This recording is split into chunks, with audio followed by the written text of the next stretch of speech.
What's going on, Crypto Land? My name is Phil. This is the Fun with Crypto podcast. We are in season 2, and this is episode 26. Well, we've got a really great episode. We did a second round of the Lightning Node Roundtable, which was pretty awesome. And in this episode, we have with us on the discussion, we've got at Suheb from Ride the Lightning. We've got BTC Socialist from World CryptoNet, and we've got at Google, who is a recent contributor to the LND project by way of the macaroons and TLS certs. So this is definitely, and we also get a pop in by Fluid Voice, and we talk about the Atomic Pi for a bit. So anyways, yeah, we had a really great discussion, and we talk about the updates to Ride the Lightning, and we also talk about the devices that BTC Socialist is working on, and the San Francisco conference that's coming up, and Google gives us a really, really incredible in-depth breakdown of macaroons and TLS certs. So hope everybody's excited. Here's our second Lightning Node Roundtable Panel discussion. All right, everybody, thanks for joining us. We have this is the second Lightning Roundtable, and with us we have BTC Socialist. We also have Oliver, or on Twitter known as Google, and we also have Suheb, who does the Ride the Lightning interface, and myself, Coin Icarus. So I want to thank all you guys for joining us.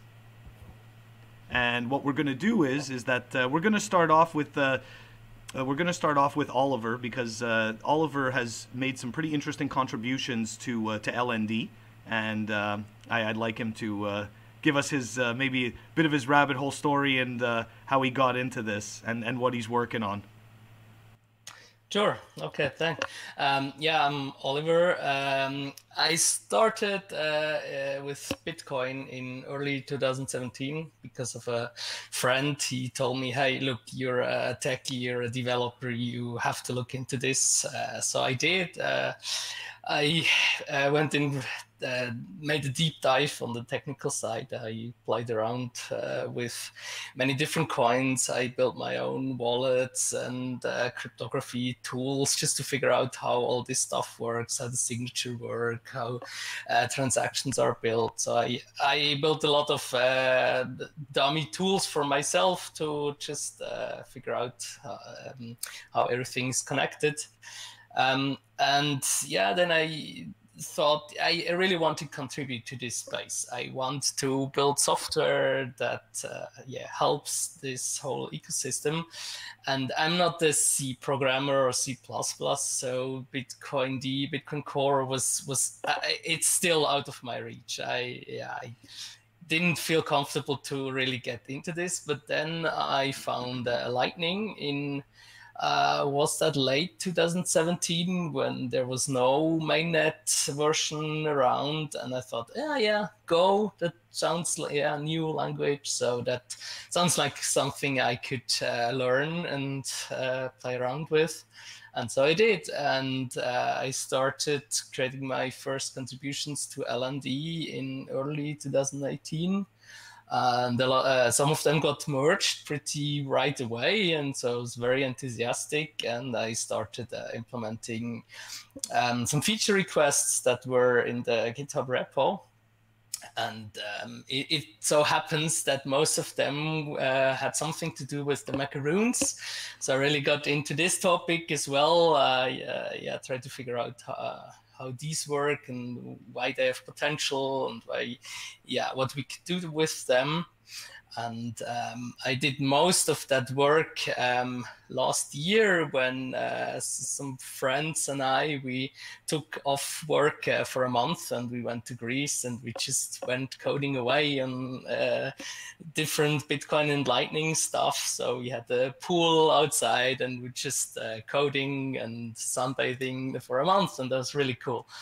And I also brought this whole Bitcoin and Lightning training topic to my company or the company I work for. I'm just an employee, but we got some budget and we built some use cases that you might even have seen on Twitter. We built this self-order point of sale screen in Bern for the restaurant Energy Kitchen, where you can just order food by directly paying a QR code that's displayed outside. So you can get your real life blockachino from this coffee shop. And we also built this lightning-enabled beer tap, which you might have seen. We brought it to Munich. BTC Socialist posted several pictures and videos, so you might have seen that as well. So yeah, we built several things, and the software that powers this is called the SUS server, like the same name as the mobile app, but it's just a name collision. It has nothing to do with our stuff, but you can build your own self-order machine with that. So it's all open source. It's all on our company GitHub page. So if you search for SUS server, you should find our software. So that's basically it. Do a lot of stuff in my spare time, free time, that's on L&D, and also something on company time. Then it's the SUS server, exactly. That's awesome. Can I? Are we able to maybe post a link to that in the show notes after? Yeah, sure.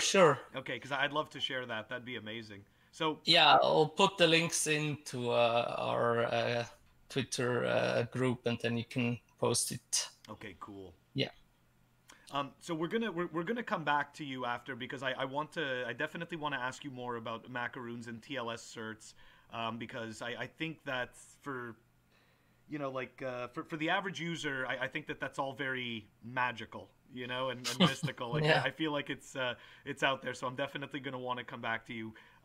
But what I'm gonna do is I want to just go over to Suheb. How you doing?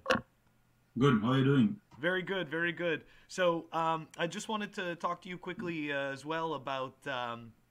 I know that recently I found out from Matt Odell that you guys put your interface in the Nodal as well. Is that official that you guys are going to be there? Yeah, and it's not a recent development actually. It's been we've been with Nodal for at least 4 or 5 months actually. Oh wow! If not more. Yeah, so I've been working closely with Ketominer. I've been interacting with Ketominer for a long time, actually. And this was even when we were even a little, lower on our features that we have on the UI. So I started speaking with or trying to interact with Ketominer when I saw that Nodal is coming up with a full node solution. And if you look at our vision for RTL per se, right, it is primarily geared towards a full node or a routing node operator, right? So because we expose a lot of L&D functionality, a lot of L&D complexity on the UI, although we try to kind of structure it in such a way that when you go through the functional controls, it makes a logical sense. Oh yeah. But our objective is to kind of give an organized fashion, a complete API offering that L&D has, so that you can perform all the functions without actually going to the command line. And if you look at the API coverage right now that we have for L&D, it's a little over 61%, a little over 60% basically. So we are covering a lot of functionality, and our objective is to keep covering as more and more functional features become available. Whatever makes sense for the users, make it available so that there is less and less interaction required for the command line, and you can do most of the functions on the UI itself. And with that objective, when that was the vision always. So when we started developing, it was a logical thing for us to kind of look at, who are the hardware solution providers who are, rolling out Bitcoin plus Lightning, solutions. So so when we started speaking with Raspberry Blitz a long time back. So, speaking with Nodal was also a kind of a logical extension. So I reached out to Catominer, and he was interested. He was doing a lot of infrastructure, hardware-related stuff, but he was a little, he was just trying to find a good solution which fits from a UI perspective. So that kind of clicked well with him. He started testing our UI, and then he rolled out RTL on Node as well. I have a question for you. Do you have any plans, or I should ask, have you had any demand for a mobile app? Because like that'd be, I mean, I think that's pretty cool. But to your so there's been suggestion, and if you look at RTL right now, the interface is responsive. So yeah, you can actually open the UI on a mobile interface, but it is not optimized well. While we try to ensure that we reduce our resolution or controls to the mobile interface as well, so that it scales, but it is not a web. It depends on how mature web applications would run on a mobile browser. So there is a technical limitation there as well, and that kind of restricts us from providing a lot of polished UI features like a typical native app would be. But I mean, we always make sure that whenever we roll out functionality, we are always adjusting it for mobile resolution as well. So that's always a design consideration when we are doing it. But it's not a full feature mobile app. That's also a possibility we can do that, but we are trying to restrict the technical limitation that we have to deal with, so that we can continue to roll out features basically. Cool. Another question for you, because I noticed obviously as I play with my Raspberry Blitz. Okay, so through the Lightning interface, and maybe I just didn't see it correctly, but I noticed like over there, I don't have access to my on-chain Bitcoin. You know what I mean? Like I can't generate an address. Like, when you're in the Raspberry Blitz and you're through the command line, you can go there and obviously, create your payment address. Yeah. I've always wondered, has anybody asked about doing that through the Ride the Lightning web interface? Because you guys are, I'm sorry? That feature we have. So if in the menu list, there is a section called L&D wallet.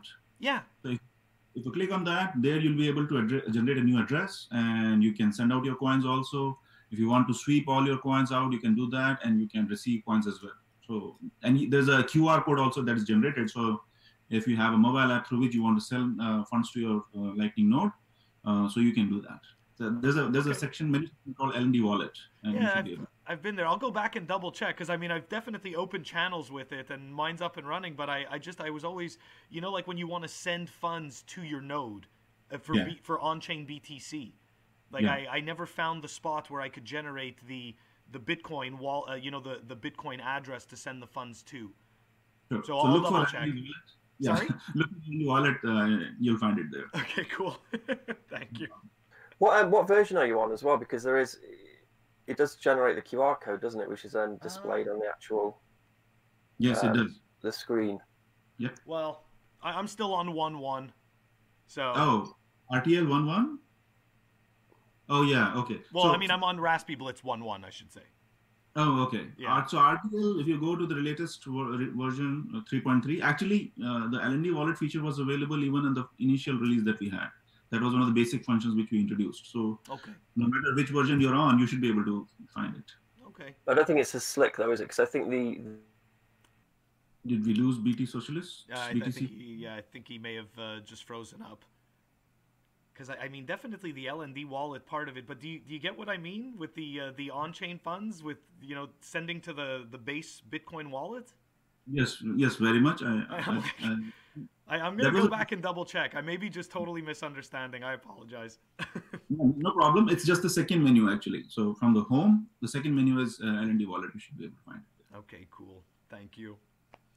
So let me ask you this: are there any features that are coming up that you can discuss, or that you'd like to discuss?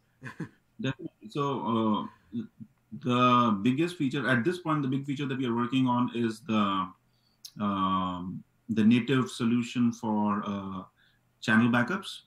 And what we are trying to do is give an ability to upload the channel backup file to a cloud service like a Google or a Dropbox, And we will also try to add options for integration with BTC Pay Server, so that BTC Pay Server has the flexibility to back up the channel backup file into whatever user preference is provided in BTC Pay Server. So I have one question for you about that backup. Sorry, before you continue, is there any plans to make it so that you can save it through the browser, let's say to your desktop, not just uploading it to the cloud? So I'm just looking at it. Sorry, I'm just looking at it like a Windows user, so that I could save a backup locally. Yeah, there should be an option for you to do that. Well, RTL, if there's a RTL, there will be a backup folder within RTL where the backups will be, maintained, and you can actually go to your file system and save that file wherever you want to. What we want to do is make sure that when we are adding features to upload files somewhere else, it does not introduce vulnerabilities. Because when we start interacting with the file system, there's a chance that it so we have to be very careful with the aspect. So those are the things that we are paying attention to, and based on whatever is the safest option, we'll provide you flexibility. I like that, Suhaib. That's good. Thank you. I didn't even think of that. I was just thinking of convenience over security. I appreciate that. Yeah, that's where we have to pay attention that we don't add vulnerabilities when we are adding aspects of interacting with the file system. Another big item that we are working on, and I've been talking about it for a while actually, integration with C Lightning. But that is still, a little far away. There's a lot of work that we have to do in creating a API layer for C Lightning, and there's an aspect of learning C Lightning as well, which I've been doing for a while now.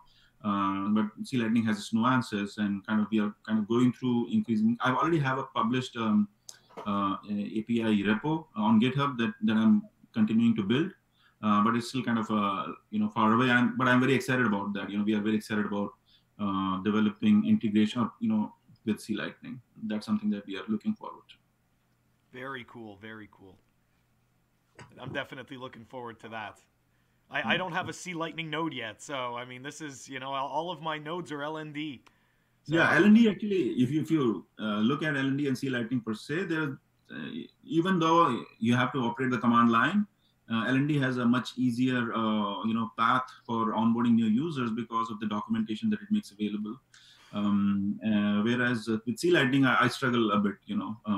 Maybe I don't know if I'm too lazy to search for, or it is not that easy to find. But I always have to go to the command line, pull up help, and then try to figure out how to, interact with that node. But the good thing is having an experience with LND. There's some basics that we have learned.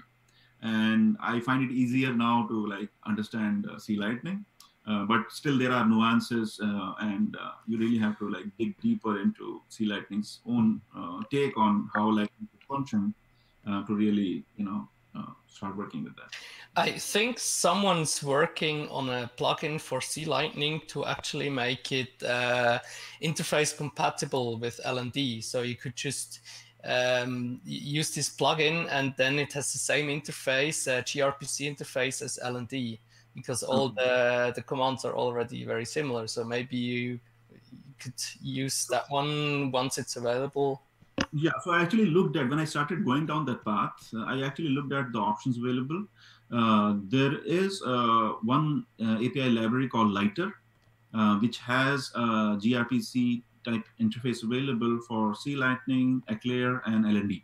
So it gives you one common layer, right? So it need not matter which particular Lightning implementation you are implementing. You can just use that. But the problem there is that it's a gRPC interface, and RTL needs REST APIs.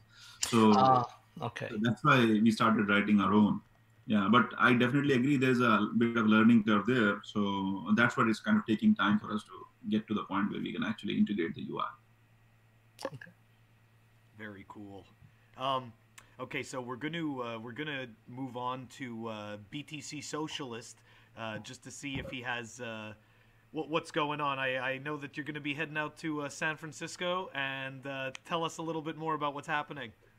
Yeah, man. I'm a bit worried though because my computer keeps crashing. So if I crash, then just carry on without me, and then I'll just hop back in. And yeah, so I'm going to San Francisco to the Bitcoin conference, and I'm making some. They released a little video on Twitter. I've made some little modules which accept. So it's kind of like my ESP32, and then a little relay, a little battery, and then a nice little screen which displays the QR code. And then, so when you pay a Lightning transaction, it then just turns the relay on and switches the coin mechanism on an arcade machine to then give you a credit on the arcade. So OpenNode are the company who kind of commissioned me to make these things. They've hired like 10 arcade machines, which are going to be around the San Francisco conference, and they're all going to have these modules, and you can go up to them and boom, and you can pay for credits on these arcade games. It's a nice little like implementation. I really like retrofitting devices with the ability to accept Lightning payments. I'm far more interested in that than making like new devices. Like you can see here, I've got like a point-of-sale terminal. I want to retrofit that so it'll accept Lightning payments, as opposed to the one next to it, which is my own little point-of-sale terminal I've made. So if anyone's watching this on World Crypto Network, then you'll know that I make these little tutorials experimenting with hardware, and the ESP32, which is this thing here, is like my base microcontroller. It's like $5, incredibly low energy, and you can do a lot with it. It's very functional. One of the things I wanted to talk about was in the last roundtable thing we did, there was a lot of discussion around the Blitz screen and getting it to be more interactive. Well, the ESP32 Expressive, who make the ESP32 microcontroller, they've released like an official supported version of their development framework for Little VGL, which is for making GUIs and stuff. So I've got like a screen here, which is a TFT touchscreen screen.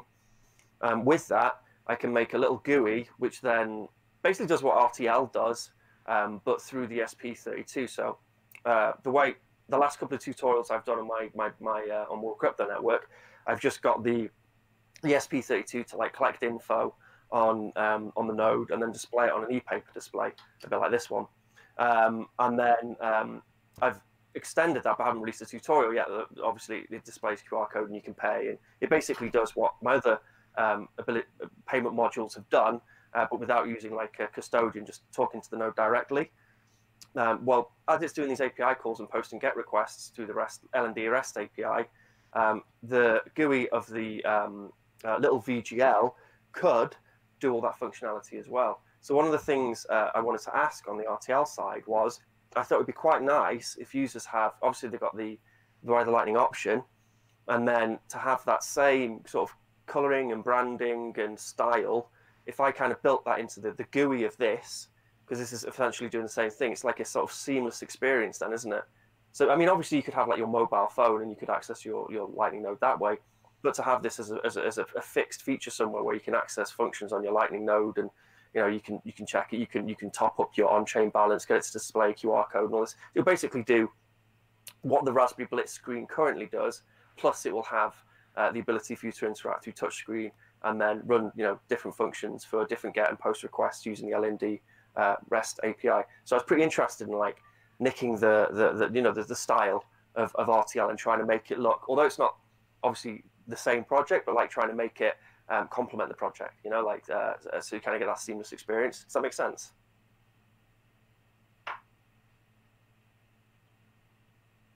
Anyone can hear me? Oh yeah. Sorry. Oh no, I can hear you, but I think Suheb just dropped off. I think he was trying to respond. Okay, that's why. That was funny. Yeah, so I'm super interested in hardware stuff. I also did an interview with Oliver a couple of last week on his work on macaroons, and we've got a lot in common on how interested we are in this ability to have custom cat macaroons. That's something else which I will manage. There's so much to talk about. I don't really know where to start. So yeah, we've got the San Francisco conference. Looking forward to that. Making these little modules. That should be cool. Also going to do a tutorial there. So if you're going to the San Francisco conference, come and see me, and then you can sit down. You can experiment with the ESP32, get it to talk, accept Lightning invoices, and then display them as a QR code and pay them. I've also got some little keypads so we can turn it into a little point-of-sale device. So I'm going to be doing tutorials on that in San Francisco. On the Blitz front, trying to get this screen to work as a Blitz screen, but with touchscreen capability. And then on the macaroon front with Oliver. Really interested in the custom cat macaroons. I want to talk about that a little bit more. So yeah. So but now you're back like at RTL. So do you reckon that would be cool if I did that? If I kind of nicked your style? So I was not able to listen to the whole conversation. Can you repeat the question again? Sorry. Yeah. So in the last roundtable, we talked about getting the Blitz screen to have some interaction. So when you could you could press buttons and you could access different functions. As you were saying, there's security vulnerabilities. The more of that stuff you build in to the Blitz, then you're obviously getting the security trade-offs. Yeah. What I've experienced. So Espressif, who make the SP32, they've released an official support for Little VGL, which is like a touchscreen GUI library. Okay. And this thing can do get and post requests to the L&D REST API.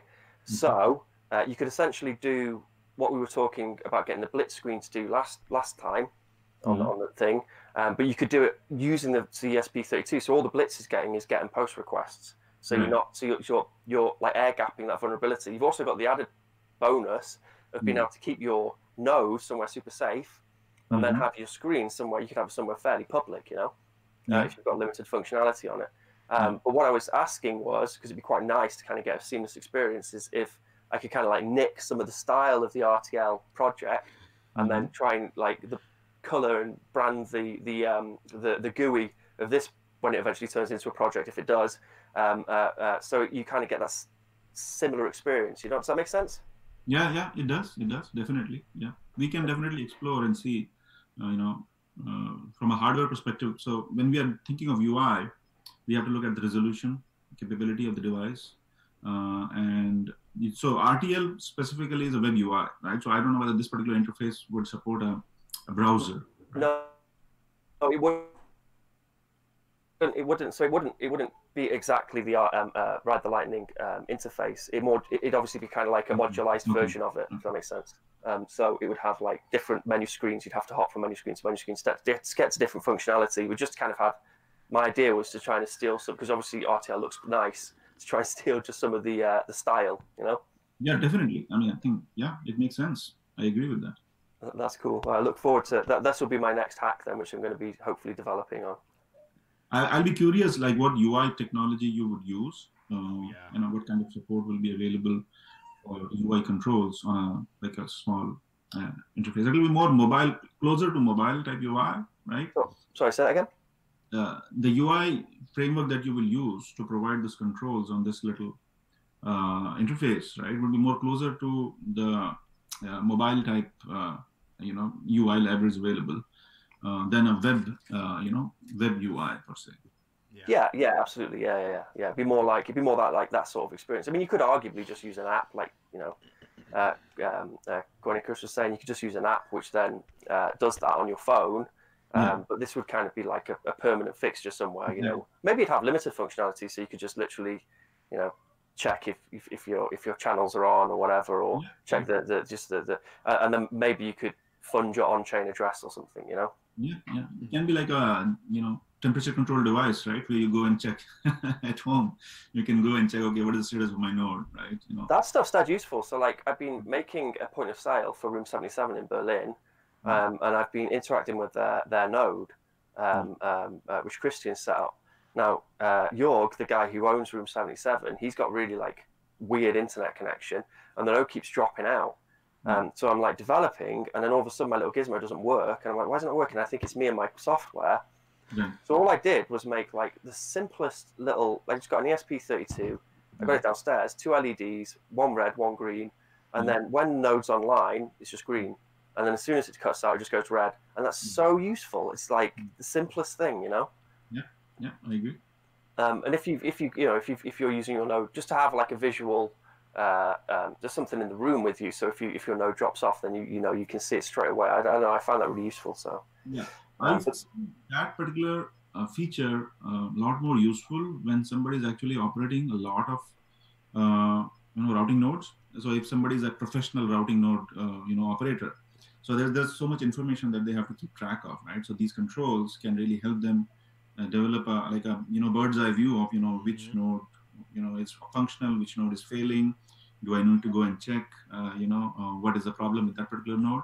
I mean, it's all time, isn't it? But it's very probable that you could have this device and you could have like visual representations of all the nodes which you're running, Exactly. and then if one goes down, or like you could click on one and then access. Obviously, you can access if it went down, but you could then access them individually, because then all you're doing is just changing the the URL, aren't you, of the for the certificate, the TLS certificate.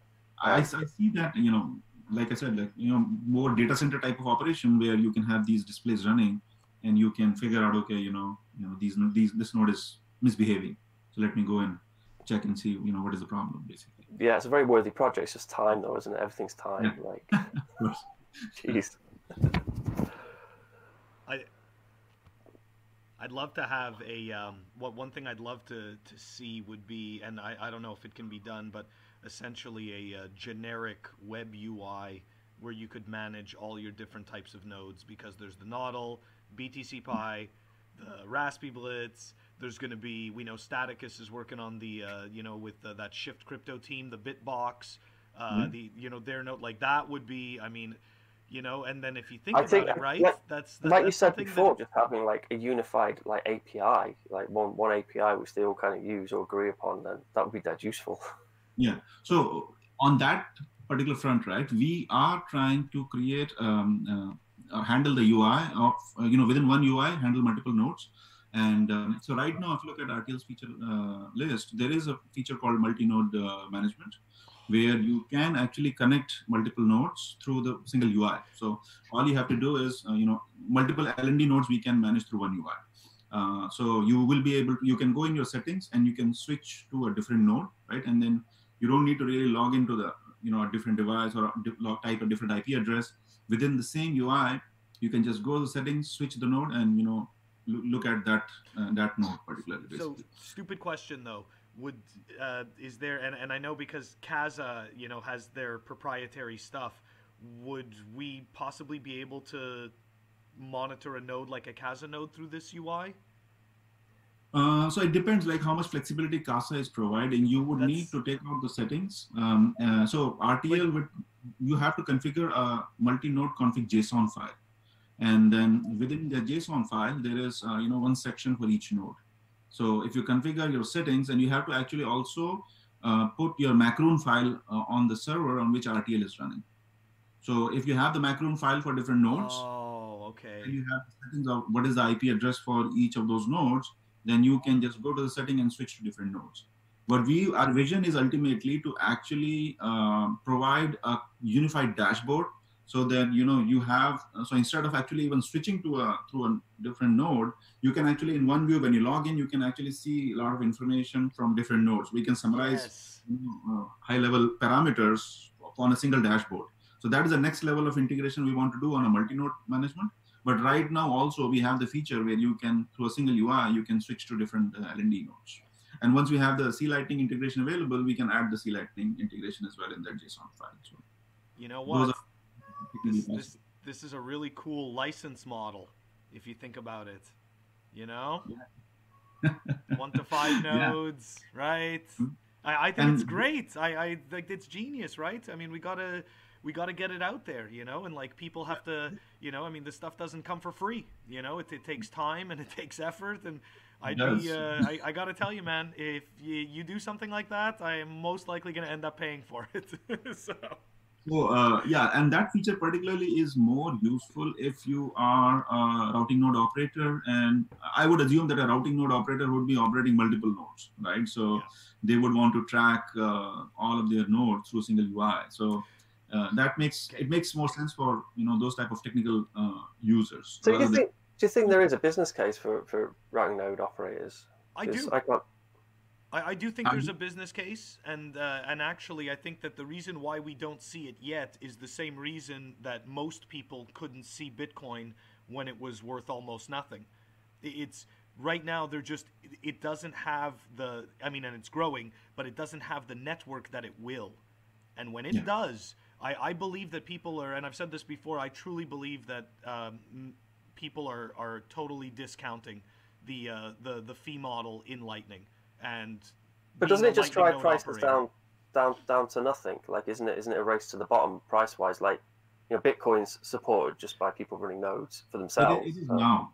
It is now because right now what you see is a very nascent or experimental stage of the network adoption, right? Yeah. You don't see a lot of the liquidity if you look at it, right?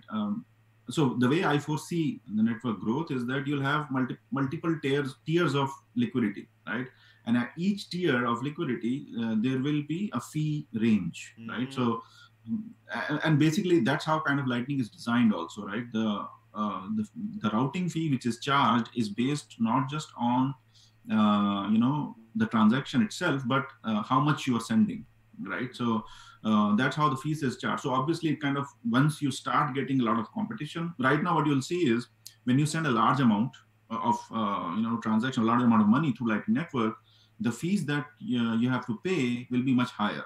Whereas if you send a small amount of money, the fees will be negligible, right? It will be almost zero. Now, what I foresee is this is the case because there is no competition in higher volumes of liquidity, right? Right now, that kind of is monopolized. Very few nodes are having high capacity channels. That's why it's kind of monopolized. But then you have payment splitting, so you can split like a big payment into lots of little bits anyway. Yeah, when you get AMP, that then it is a different different ball game. Yeah, I agree. Yeah, but I still feel that it's a kind of a very nascent stage of the network. We have not seen really how the network's fee model will evolve. But I still feel that there's definitely an incentive to earn the routing fee, and people are going to actually invest a lot of time in coming up with algorithms to optimize the deployments of liquidity, finding out network discovery. There'll be a lot of data analysis which can happen to really figure out what is the best place for you to actually deploy your liquidity. Well, I suppose the question is, does in order for Lightning Network to work, does it need to have like a fee-based system? I don't know if it does. I think it would still probably work, particularly if you're able to split payments. Yeah, I think it does because if you look at the overall ecosystem, right? So you see there is a customer side where you have wallets, Lightning wallets, who want to make the payment and buy the services or the goods. Now, on the other side, you have on the receiving side, you have the merchants, right, who are accepting Lightning payments, right? But you still have a big stakeholder of Lightning node operators, which are actually providing the connectivity. It's impossible for you to connect with every other node, right? So there is a place for the routing node operators. There's a space and where they will be offering that feature, and the incentive for them would have to be routing fees. Otherwise, why would anybody want to kind of connect n number of people, right? So it gives them better connectivity, and Bitcoin's got plenty of nodes. People are still going to run full nodes, aren't they? So I don't know if it needs. Oliver, chime in on this. What do you think on this one? Yeah. I think there will be a fee model establishing itself. I mean, now it's mostly hobbyists trying their nodes at home and don't care if there's any income at all, or well, at least I don't. I have a look at my node and see, yeah, okay, 4 Satoshis, yeah, doesn't really earn me that much. But I think there will be a huge business model for routing fees. And I particularly also think when people start playing around with not just sending payments, but maybe also using the Tor-like onion encryption of the network, that we could also maybe see like a messaging network on top of Lightning. And then you start getting really a lot of traffic, and you want to charge something to run your node. I think at the moment it's really because it's so cheap running Lightning node, you don't care about your fees, and you put them on the default, which is almost zero. But if you see a lot of traffic, a lot of effort, then you might raise your fees, and other node operators might do the same. So I think it's just, we're very early, and at the moment, maybe there's a few thousand payments per hour. We don't know, and that will go up to millions of payments, and then every Satoshi will sum up very quickly if you route thousands of payments. But we will see. So there's one thing I'd actually Suheb, there's one thing I'd like to see, at least in the web interface, and this isn't only you guys, I think every node is missing this, but when you're a routing node, okay, because I did this, I had an Excel document where every single day I would write down my BTC amount, right? I would put what's in my Lightning channels, and I would try to figure out, of course, you know, like, am I going up or am I going down? You know, like, are my sats going up or are they going down? So it's, and I've noticed that it fluctuates daily. So it would be really cool to have, I don't know, like a calculation, like a little graph to kind of show maybe like, you know, daily, weekly, you know, stuff like that. Because I think that that's the other thing, right? Going back to, you know, what Oliver was saying, and even what you're saying is that, you know, right now it's experimental, so we don't have so much data. But, you know, like, I think if we could show people the data that we do have, I think it would help people see the bigger picture of it. Yeah. So that'd be cool. Yeah. So at this point in our evolution of RTL per se, we are not maintaining a local database, right? If you look at RTL's you know, setup, we just have a config file, and then we just utilize the API layer to kind of talk to LND. So what you're getting is what is actually LND returning, basically, right? The data that LND APIs are returning. So there is a possibility that we can create our own database and provide more analysis type, you know, interface where you get more insight into how your different parameters of your network are actually, you know, behaving, and whether you are profitable, not profitable, how your liquidity is. There's a lot of work that can actually happen when we create our own local DB, right? So that is something that can happen, but right now we are not there yet. At this point, our focus is to provide more API coverage, and also, you know, like LND keeps on developing at lightning pace, right?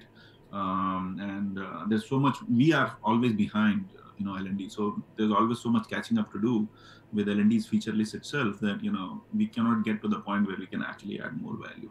But hopefully, you know, once there is more authentication, you know, there is less features coming in, more stability, then we can kind of add all these good things where, you know, you get more insight into how your node is doing, right, from different parameters. Cool. I'm going to, I'd like to... yeah, I mean, yeah, to me it feels like L&D, they're very much just trying to get as many features in now as they can before it becomes hard to develop, because so many people are using it. But it's funny, like you say, I mean, going to the hack day, there were plenty of people who had criticisms of L&D and some of the documentation which might not be quite up to scratch. Such as like the REST API documentation, which is, I don't think it's been updated for a while. It could probably do with like an intern addressing it and trying to polish up a little bit. So no, I think you're right. I think it's going to become more stable over time, isn't it? They're just trying to get as much in now as they can before. Obviously, they have to slow down because people like you are struggling so much to keep up. Yeah, I am. Yeah, it's a daily struggle, right? Even if I miss 1 or 2 days of Slack, I feel like, you know, I've lost the track of where the action is. It's, you know what, I was actually, to your point, you know, like you'll be writing something, and I kid you not, if you don't write it fast enough, it's like obsolete before you publish it. You know? Yeah. So developing RTL is like riding the lightning. Okay, I just want to see, hey, Fluid Voice, are you, because I saw you joined, are you with us? Yeah, I'm here. Hey, cool. Okay, thank you. I've seen a fly on the wall monitor.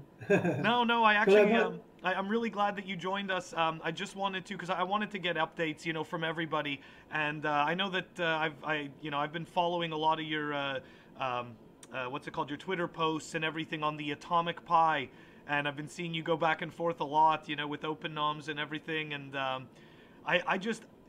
so how's that going? Because I'm gonna be buying the hardware very soon.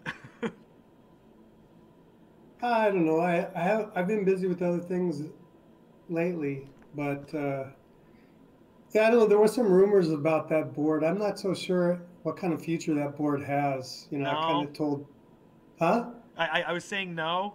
Like, it's because I've been asking, like, is there an image that we can actually use to lay down on that board? And well, yeah, there's various ones that I mean, it depends if you just want to. Oh, you mean a Raspberry Blitz image? Yeah. Well. No, we haven't put that up yet. We're still testing it. Okay, so I'm gonna wait. Yeah, so the rumor was about that board was that it was a bunch of them were bought from some project or company that went, bankrupt or something. I don't know, but I don't know if it's true or not because I sent emails to the engineering team that make it, and they said that they claim that that wasn't true. This was just somebody on the internet who discovered like some auction of a bunch of the boards that were exactly the same. So who knows? But the the crypto what's the guy who makes the Rick. uh, yeah that makes the cases, the 3D printing. I told him don't invest too much time in designing anything for it because we don't know yet whether the atomic pi will catch on or be sold a lot. We have no Gotcha. idea. So I mean it's a great board for the price. It's great to Yeah. experiment with. How much are they? 99 bucks? No, it was 30. It was 35 originally. I think it's up to like 40 now or something. It's just still like ridiculously cheap. Because I've been really eyeing up those the the new Odroids, like 4 gig of RAM. It's looking pretty sweet. $80. Yeah. The thing that I like about the Atomic Pi is because it's Intel based, and there's so many different Linux distributions that you can run on it. Like for example, I installed Ubuntu 1904, where HDMI audio is working out of the box, and all that kind of stuff. And we don't really care for just using it just for Raspberry Blitz, whether you can run a GUI on it or not. But I think for developer, if you want to experiment with developing and stuff, and maybe creating some kind of UI on top or alongside the Raspberry Blitz, it's useful, I think, for that. That's kind of like what I want to play with it for is for experimenting with developing other stuff. Cool. Very, very cool. Are there any updates that you want to share about the Raspberry Blitz development or anything, or something that you're working on?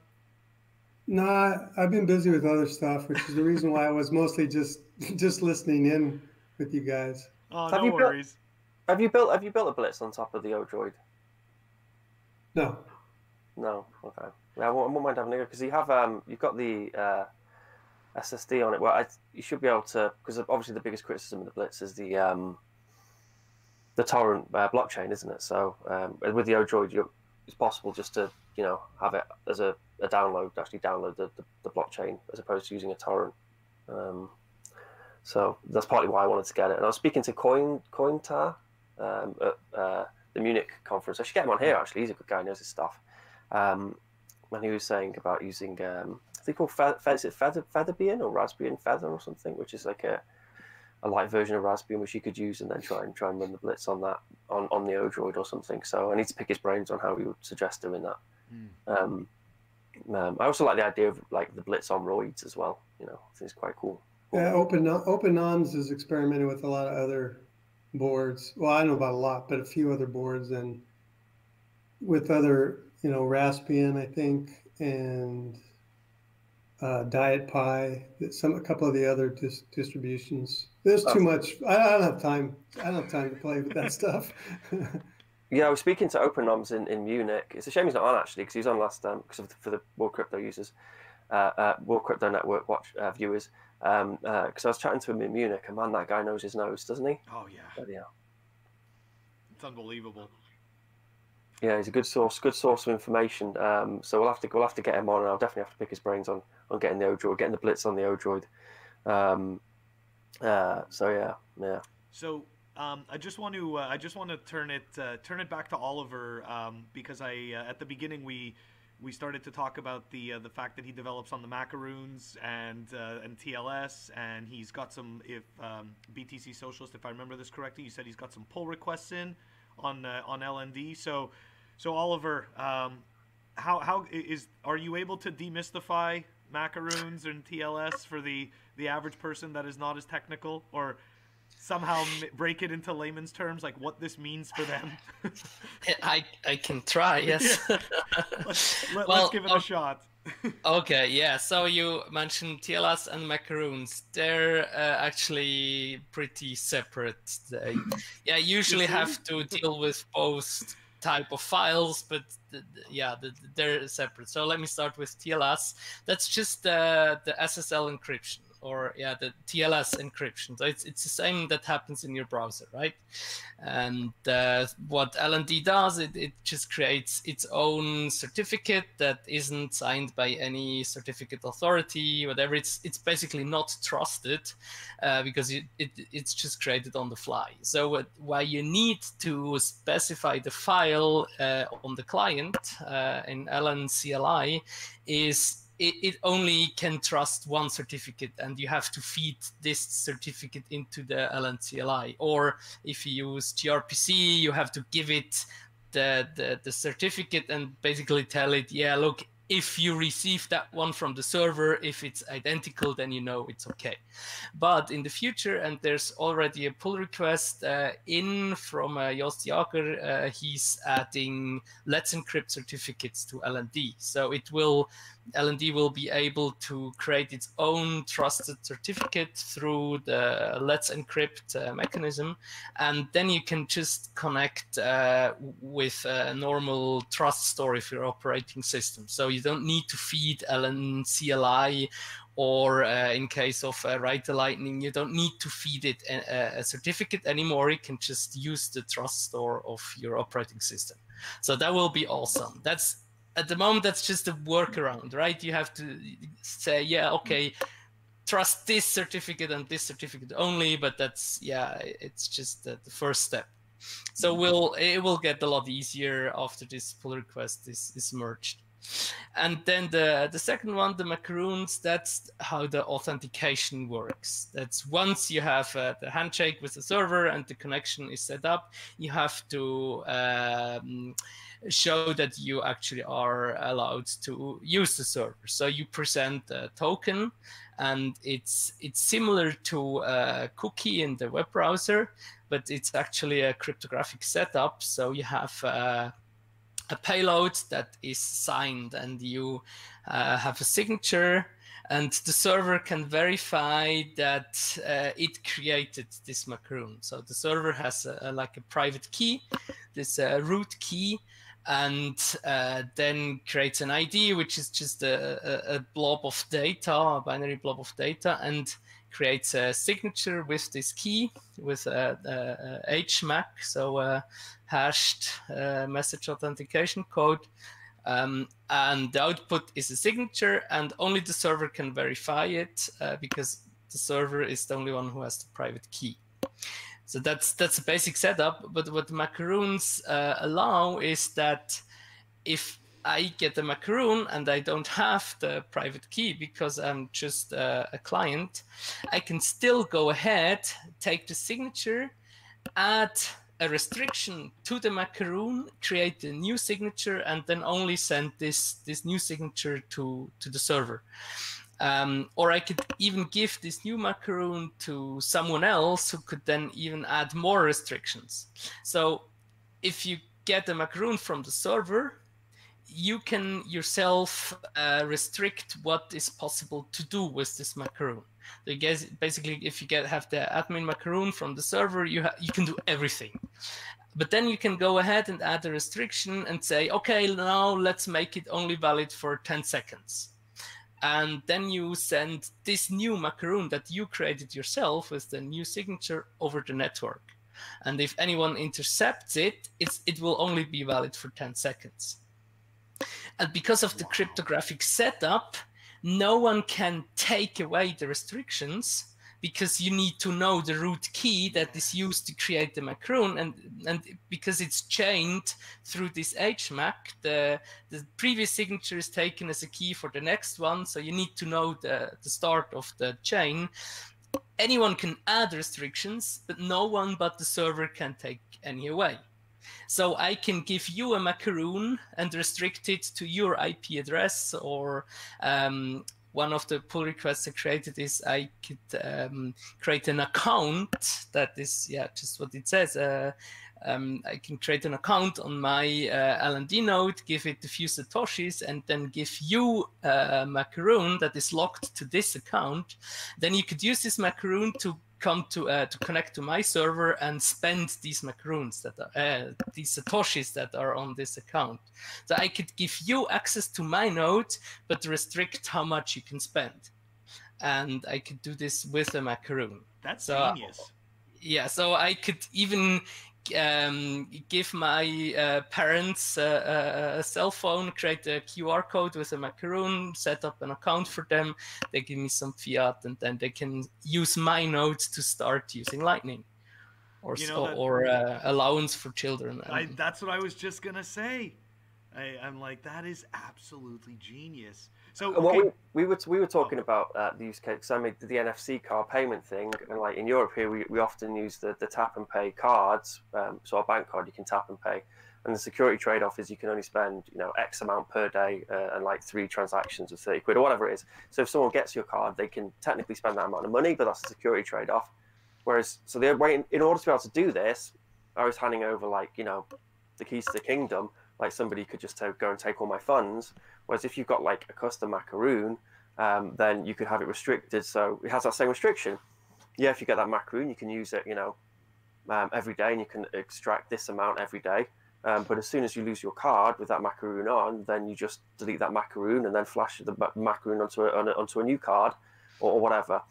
And then we did also speak in our interview with Oliver.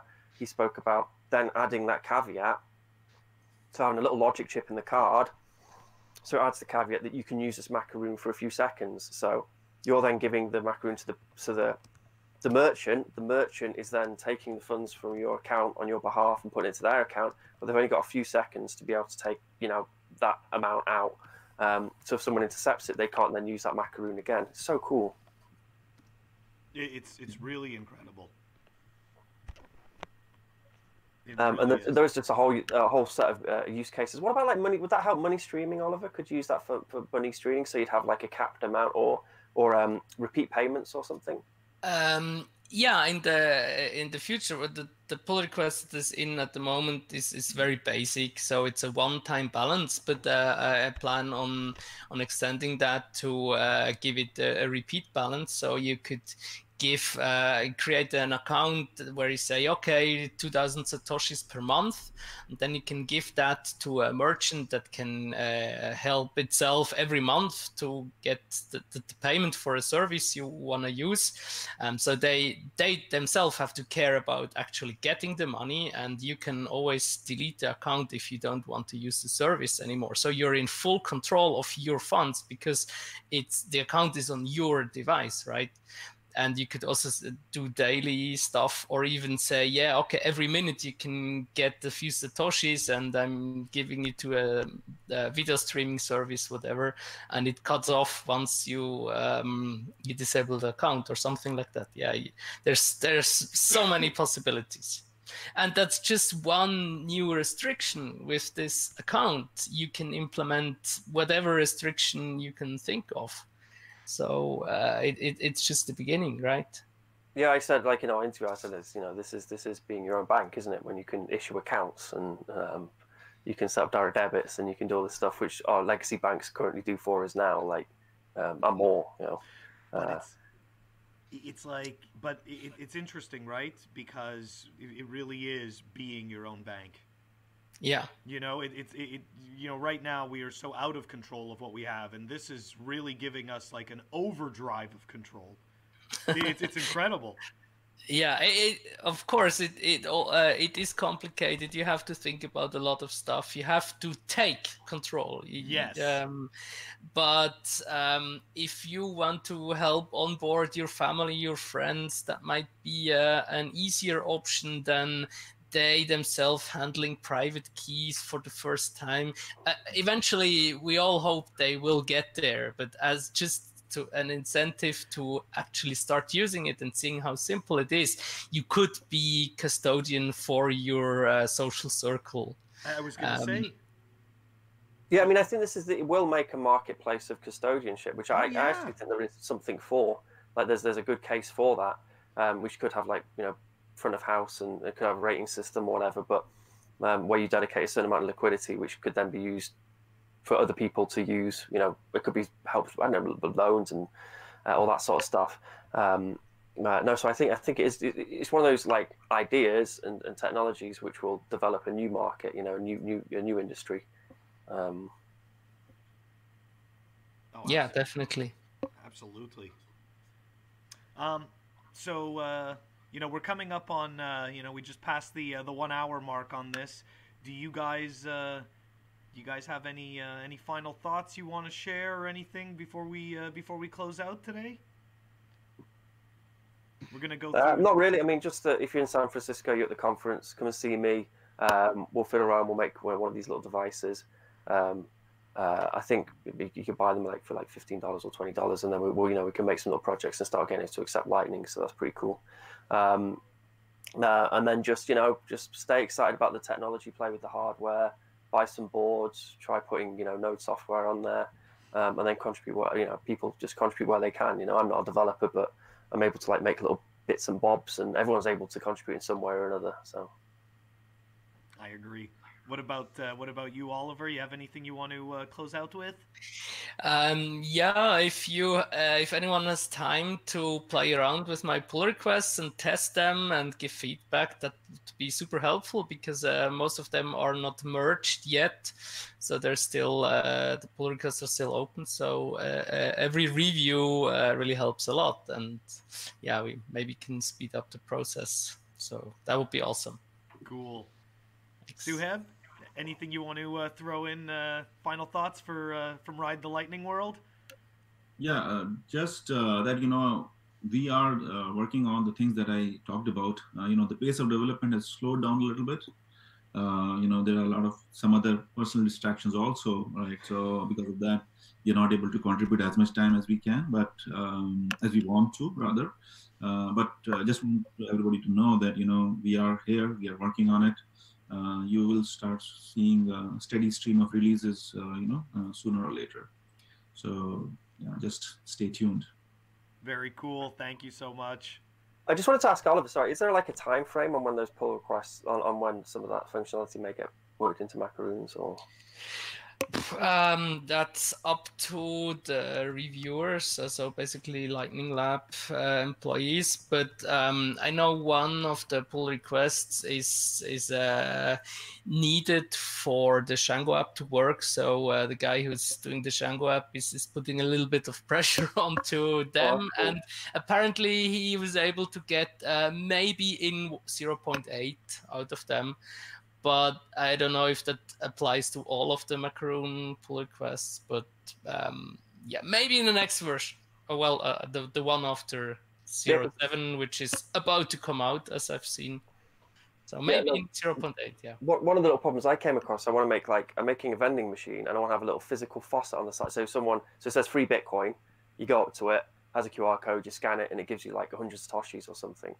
But then in order for it to be able to do on Lightning, which you can then go around to the vending machine and then buy some stickers for 100 Satoshis. So I'm getting the money back, but someone's got the experience of actually making a Lightning Bitcoin transaction, and having the ability to have make multiple, many thousands of these accounts with just 100 or 200 Satoshis on, and then have that just divide, that faucet, just give that macaroon, so someone has access to those funds for a period of time, would be so useful. So I can't wait for it to get merged.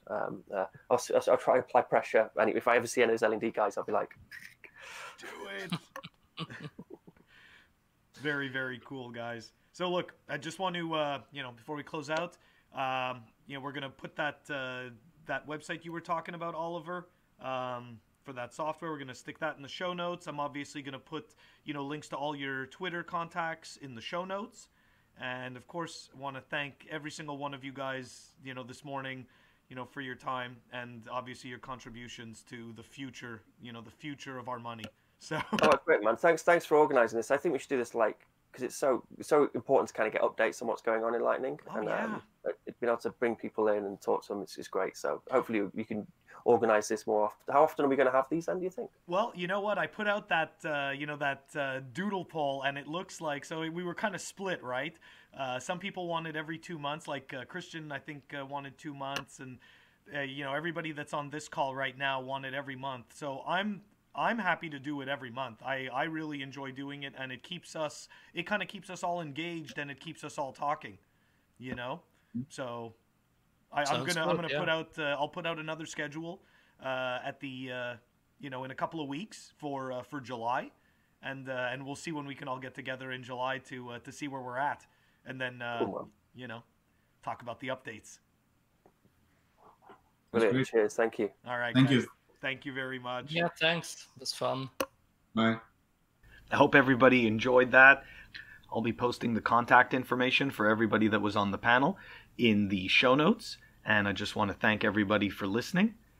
If you want to reach me, you could find me on Twitter or Telegram at Coinicarus. And if you want to reach me by email, it's funwithcrypto@protonmail.com. Thank you again for listening, and catch you all next time.